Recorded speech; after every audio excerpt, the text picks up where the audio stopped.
we play with that mechanic. In addition to that, the diplomatic options also take that into account. So when, for example, you're negotiating with other nations, you'll find that obviously nations that have a softer leaning towards your leadership type will be a bit more kind of acquiescent to your demands, whereas other nations may necessarily sort of say, no, bugger off, absolutely no way.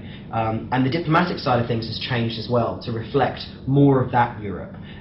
One of the big features of the alliances that were formed against Napoleon, and indeed of the kind of things that Napoleon did with his vassal states against the Allies, was the ability to use trade embargoes. So to just say en masse, do not trade with those people. You may remember, that the final war with Napoleon was kicked off because the Russians and the Britons refused to kind of abide by this.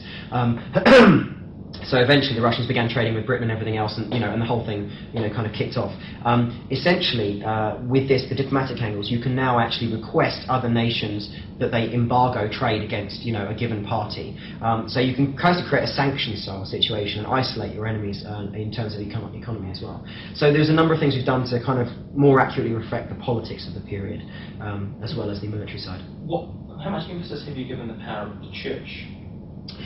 This is an interesting one, because when Napoleon was crowned emperor in France, he famously had the Pope come to his coronation, and nothing says more about the role of politics and religion in Europe at that period than having the Pope travel from the Vatican to Napoleon and to see him, rather than Napoleon going to the Pope and seeking his blessing. So the power of the state versus the church is reversed. You no longer have this whole missionary system where guys are proselytizing in kind of enemy territory. However, religion does play a part when it comes to state-to-state interaction. So a Catholic state and a Protestant state, might not necessarily have a great kind of deal. They'll have a negative modifier basically based on religious difference, whereas states of the same faith will have a positive modifier based on religious similarity. So there's a number of different things that are done there to make sure that those things kind of coexist properly, although, like I say, that the power of the church at this stage in Europe's history is really beginning to wane. Have you also done a negative modifier for culture, not necessarily one determined on religion? Yes, in a way. It's caught in the Venn diagram of historical grievance. So you'll find that certain nations, especially for example Britain and France, have a rather large grievance modifier. And as the result of having fought X number of wars and campaigns against each other, as all the European, shenanigans and machinations that have gone on have set them apart in terms of history.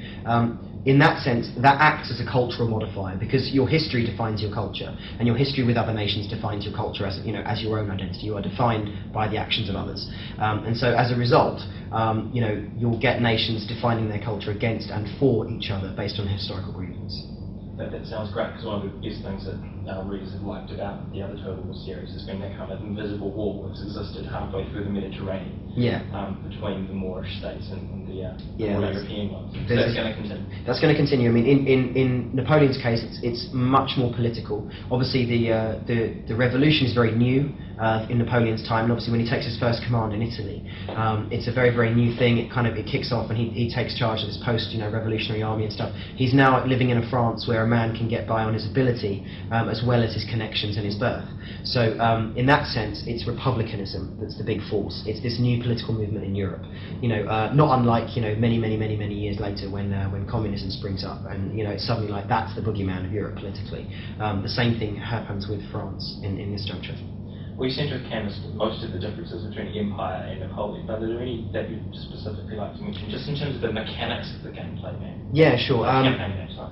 I'd say in terms of the campaign map, obviously we've mentioned the turn times, we've mentioned the slight difference in agents and stuff as well, the new tech tree. I guess the big thing is that we've combined all these things with the design focus that we want players to be kind of fighting more strategically, more sort of like lightning raids on this, followed by an attack on that, and then forcing an enemy into a humiliating peace or destroying them utterly.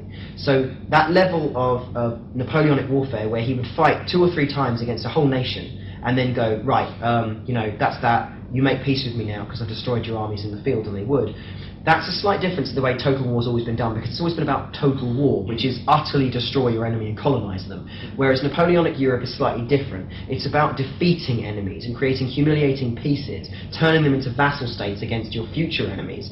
And that is the focus of the campaign map. Those lightning quick, very decisive battles in key locations, followed by diplomatic maneuvers which result in, kind of an interesting and mosaic Europe. Well, let's move on to the battle map now. Yeah. Just one quick question before we do. I'm hoping and kind of eagerly anticipating that there will be some rather big decisive battles where two powers, just even though they might be skirmishing or raiding off on the sides, are going to have to go at it head to head. Is that going to be fostered and kind of shepherded in the single player campaign? It would be wrong to say it's shepherded in the sense that there's no scripting there. So it's not a case of us going, this will definitely happen every campaign. But that said, the campaign AI has been changed in such a way that if you've had a chance to play the 1.5 patch for Empire, the most recent version, you'll have noticed that the AI is a great deal more aggressive at consolidating its armies and hitting you en masse with larger forces.